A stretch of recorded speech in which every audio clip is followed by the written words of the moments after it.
ভাবুন তো, একটা সাম্রাজ্য যা একসময় পৃথিবীর প্রায় ৪৪% মানুষের উপর শাসন করত, একটা সাম্রাজ্য যেখানে রাজা নিজেকে বলতো কিং অফ কিংস, একটা সাম্রাজ্য যাদের সেনাবাহিনী এত ভয়ঙ্কর ছিল যে শত্রুরা যুদ্ধ শুরু হওয়ার আগেই ভয় পেয়ে যেত।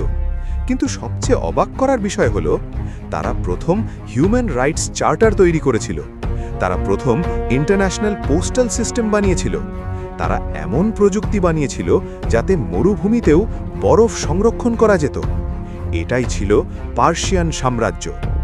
এই সাম্রাজ্য প্রতিষ্ঠা করেছিলেন সাইরাস দ্য গ্রেট, এবং পরবর্তীতে এটাকে পৃথিবীর সবচেয়ে বড় সাম্রাজ্যে পরিণত করেন ড্যারিয়াস ওয়ান।